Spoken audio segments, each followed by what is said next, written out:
विपिन बाबू के लिए स्त्री ही संसार की सुंदर वस्तु थी।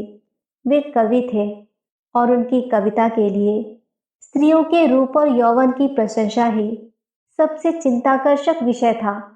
उनकी दृष्टि में स्त्री जगत में व्याप्त कोमलता, माधुर्य और अलंकारों की सजीव प्रतिमा थी। जबान पर स्त्री का नाम आते ही उनकी आंखें जगमगा उठती, कान खड़े हो जाते, मानो किसी रसिक ने गाने की आवाज सुन ली हो। जब से होश संभाला, तभी से उन्होंने उस सुंदरी की कल्पना करनी शुरू की जो उनके हृदय की रानी होगी। उसमें उषा की प्रफुल्लता होगी, पुष्प की कोमलता, कुंदन की चमक, बसंत की छवि, कोयल की ध्वनि। वो कवि वर्णित सभी उपमाओं से विभूषित होगी। वो उस कल्पित मूर्ति के उपासक थे, कविताओं में उसका गुण गाते। वो दिन भी समीप आ गया था जब उनकी आशाएं हरे हरे पत्तों सी लहराएंगी, उनकी मुरादें पूरी होंगी। कॉलेज की अंतिम परीक्षा समाप्त हो गई थी और विवाह के संदेशे आने लगे थे। विवाह तय हो गया। विपिन बाबू ने कन्या को देखने का बहुत आग्रह किया, लेकिन जब उनके मामू ने विश्वास दिलाया कि लड़की बहुत ही रूपवती है, मैंने अपनी आंखों से देखा है, तो वो राजी हो गए। धूमधाम से बारात निकली और विवाह का मुहूर्त आया। वधु आभूषणों से सजी हुई मंडप में आई तो विपिन को उसके हाथ पांव नजर आए। कितनी सुंदर उंगलियां थी, मानो दीप शिखाएं हों। अंगों की शोभा कितनी मनोहारिणी थी, विपिन फूले न समाये। दूसरे दिन वधु विदा हुई तो वो उसके दर्शनों के लिए इतने अधीर हुए कि जो ही रास्ते में कहारों ने पालकी रखकर मुंह हाथ धोना शुरू किया, आप चुपके से वधु के पास जा पहुंचे। वो घूंघट हटाए, पालकी से सिर निकाले बाहर झांक रही थी। विपिन की निगाह उस पर पड़ गई। ये वो परम सुंदरी रमणी ना थी जिसकी उन्होंने कल्पना की थी, जिसकी वो बरसों से कल्पना कर रहे थे। ये एक चौड़े मुंह, चिपटी नाक और फूले हुए गालों वाली कुरूपा स्त्री थी। रंग गोरा था, पर उसमें लाली के बदले सफेदी थी। और फिर रंग कैसा ही सुंदर हो, रूप की कमी पूरी नहीं कर सकता। विपिन का सारा उत्साह ठंडा पड़ गया। हाँ, इसे मेरे ही गले पड़ना था। क्या इसके लिए समस्त संसार में और कोई न मिलता था? उन्हें अपने मामों पर क्रोध आया, जिसने वधु की तारीफों के पुल बांध दिए थे। अगर इस वक्त वो मिल जाते तो विपिन उनकी ऐसी खबर लेता कि वो भी याद करते। जब कहारों ने फिर पालकियां उठाई तो विपिन मन में सोचने लगा, इस स्त्री के साथ मैं कैसे बोलूंगा, कैसे इसके साथ जीवन काटूंगा। इसकी ओर तो ताकने से ही घृणा होती है। ऐसी कुरूपा स्त्रियां भी संसार में है, इसका मुझे अब तक पता न था। क्या मुंह ईश्वर ने बनाया है, क्या आंखें हैं। मैं और सारे ऐबों की ओर से तो आंखें बंद कर लेता, लेकिन वो चौड़ा सा मुंह। भगवान, क्या तुम्हें मुझी पे ये वज्रपात करना था? विपिन को अपना जीवन नरक सा जान पड़ता। वो अपने मामू से लड़ा, ससुर को लंबा खर्रा लिखकर फटकारा, माँ बाप से हुज्जत की, और जब इससे शांति न हुई तो कहीं भाग जाने की बात सोचने लगा। आशा पर उसे दया अवश्य आती थी। वो अपने को समझाता कि इसमें उस बेचारी का क्या दोष है। उसने जबरदस्ती तो मुझसे विवाह किया नहीं, लेकिन ये दया और ये विचार उस घृणा को न जीत सकता था जो आशा को देखते ही उसके रोम रोम में व्याप्त हो जाती थी। आशा अच्छे से अच्छे कपड़े पहनती, तरह तरह से बाल संवारती, घंटों आईने के सामने खड़ी होकर अपना श्रृंगार करती, लेकिन विपिन को ये शुतुरमुर्ग से मालूम होते। वो दिल से चाहती थी कि उन्हें प्रसन्न करूं, उनकी सेवा के लिए अवसर खोजा करती थी, लेकिन विपिन उससे भागा भागा फिरता था। अगर कभी भेंट हो जाती तो कुछ ऐसी जली कटी बातें करने लगता कि आशा रोती हुई वहां से चली जाती। सबसे बुरी बात यह थी कि उसका चरित्र भ्रष्ट होने लगा। वो ये भूल जाने की चेष्टा करने लगा कि मेरा विवाह हो गया है। कई कई दिनों तक आशा को उसके दर्शन भी न होते। वो उसके कह कहे की आवाजें बाहर से आती हुई सुनती, झरोखे से देखती कि वो दोस्तों के गले में हाथ डाले, सैर करने जा रहे हैं और तड़प कर रह जाती। एक दिन खाना खाते समय उसने कहा, अब तो आपके दर्शन ही नहीं होते, मेरे कारण घर छोड़ दीजिएगा क्या? विपिन ने मुंह फेर कर कहा, घर ही पे तो रहता हूँ। आजकल जरा नौकरी की तलाश है, इसलिए दौड़ धूप ज्यादा करनी पड़ती है। आशा, किसी डॉक्टर से मेरी सूरत क्यों नहीं बनवा देते? सुनती हूँ आजकल सूरत बनाने वाले डॉक्टर पैदा हुए हैं। विपिन, क्यों नाहक चिढ़ती हो?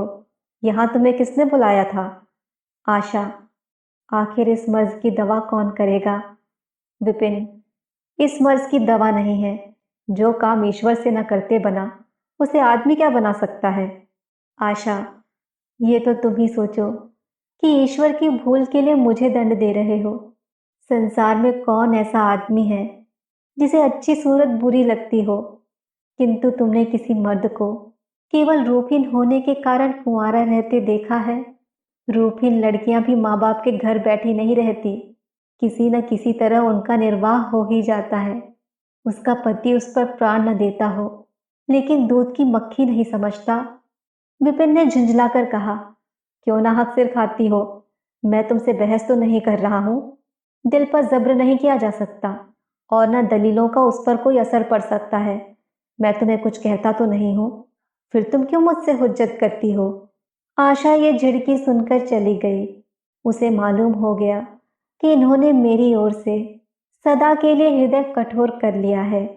विपिन तो रोज सैर सपाटे करते, कभी कभी रात को गायब रहते। इधर आशा चिंता और नैराश्य से घुलते घुलते बीमार पड़ गई, लेकिन विपिन भूलकर भी उसे देखने न आता। सेवा करना तो दूर रहा, इतना ही नहीं, वो दिल में मानता था कि वो मर जाती तो गला छूटता, अब की खूब देखभाल कर अपनी पसंद का विवाह करता। अब वो और भी खुल गया। पहले आशा से कुछ दबता था, कम से कम उसे धड़का लगा रहता था कि कोई मेरी चाल ढाल पर निगाह रखने वाला भी है। अब वो धड़का छूट गया, कुवासनाओं में ऐसा लिप्त हो गया कि मर्दाने कमरे में जमघटे होने लगी। लेकिन विषय भोग में जितना धन का सर्वनाश होता है, उससे कहीं अधिक बुद्धि और बल का सर्वनाश होता है। विपिन का चेहरा पीला पड़ने लगा, देह भी क्षीण होने लगी, पसलियों की हड्डियां निकल आई, आंखों के इर्द गिर्द गड्ढे पड़ गए। अब वो पहले से कहीं ज्यादा शौक करता, नित्य तेल लगाता, बाल बनवाता, कपड़े बदलता, किंतु मुख पर कांति न थी। रंग रोगन से क्या हो सकता था? एक दिन आशा बरामदे में चारपाई पर लेटी हुई थी। इधर हफ्तों से उसने विपिन को न देखा था। उन्हें देखने की इच्छा हुई। उसे भय था कि वो न आएंगे, फिर भी वो मन को रोक न सकी। विपिन को बुला भेजा। विपिन को भी उस पर कुछ दया आ गई। आकर सामने खड़े हो गए। आशा ने उनके मुख की ओर देखा तो चौंक पड़ी। वो इतने दुर्बल हो गए थे कि पहचानना मुश्किल था। बोली, तुम भी बीमार हो क्या? तुम तो मुझसे भी ज्यादा घुल गए हो। विपिन, जिंदगी में रखा ही क्या है जिसके लिए जीने की फिक्र करूं? आशा, जीने की फिक्र न करने से कोई इतना दुबला नहीं हो जाता। तुम अपनी कोई दवा क्यों नहीं करते? ये कहकर उसने विपिन का दाहिना हाथ पकड़कर अपनी चारपाई पर बिठा लिया। विपिन ने भी हाथ छुड़ाने की चेष्टा न की। उनके स्वभाव में इस समय एक विचित्र नम्रता थी जो आशा ने कभी न देखी थी। बातों से भी निराशा टपकती थी। अक्खड़पन या क्रोध की गंध भी न थी। आशा को ऐसा मालूम हुआ कि उनकी आंखों में आंसू भरे हुए हैं। विपिन चारपाई पर बैठते हुए बोले, मेरी दवा अब मौत करेगी। मैं तुम्हें जलाने के लिए नहीं कहता। ईश्वर जानता है मैं तुम्हें चोट नहीं पहुंचाना चाहता। मैं अब ज्यादा दिनों तक न जीऊंगा। मुझे किसी भयंकर रोग के लक्षण दिखाई दे रहे हैं। डॉक्टर ने भी वही कहा है। मुझे इसका खेद है कि मेरे हाथों तुम्हें कष्ट पहुंचा, पर क्षमा करना। कभी बैठे बैठे मेरा दिल डूब जाता है, मूर्छा सी आ जाती है। ये कहते कहते एकाएक वो कांप उठे। सारी देह में सनसनी सी दौड़ गई। मूर्छित होकर चारपाई पर गिर पड़े और हाथ पैर पटकने लगे। मुंह से फिचकुर निकलने लगा। सारी देह पसीने से तर हो गई। आशा का सारा रोग हवा हो गया। वो महीनों से बिस्तर न छोड़ सकी थी, पर इस समय उसके शिथिल अंगों में विचित्र स्फूर्ति दौड़ गई। उसने तेजी से उठकर विपिन को अच्छी तरह लिटा दिया और उनके मुख पर पानी के छींटे देने लगी। महरी भी दौड़ी आई और पंखा झलने लगी, पर भी विपिन ने आंखें न खोली। संध्या होते होते उनका मुंह टेढ़ा हो गया और बायां अंग शून्य पड़ गया। हिलाना तो दूर रहा, मुंह से बात निकालना भी मुश्किल हो गया।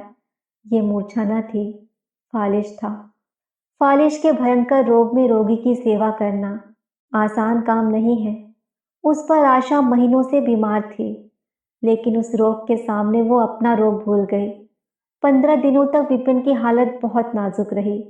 आशा दिन के दिन और रात की रात उनके पास बैठी रहती, उनके लिए पथ्य बनाना, उन्हें गोद में संभाल कर दवा पिलाना, उनके जरा जरा से इशारों को समझना उसी जैसी धैर्यशाली स्त्री का काम था। अपना सिर दर्द से फटा करता, ज्वर से देह तपा करती, पर इसकी उसे जरा भी परवाह न थी। 15 दिनों बाद विपिन की हालत कुछ संभली। उनका दाहिना पैर तो लुंज पड़ गया था, पर तोतली भाषा में कुछ बोलने लगे थे। सबसे बुरी गत उनके सुंदर मुख की हुई। वो इतना टेढ़ा हो गया था जैसे कोई रबर के खिलौने को खींचकर बढ़ा दे। बैटरी की मदद से जरा देर के लिए बैठ या खड़े तो हो जाते थे, लेकिन चलने फिरने की ताकत न थी। एक दिन लेटे लेटे उन्हें क्या ख्याल आया, आईना उठाकर अपना मुंह देखने लगे। ऐसा कुरूप आदमी उन्होंने कभी न देखा था। आहिस्ता से बोले, आशा, ईश्वर ने मुझे गुरूर की सजा दे दी। वास्तव में मुझे ये उसी बुराई का बदला मिला है जो मैंने तुम्हारे साथ की।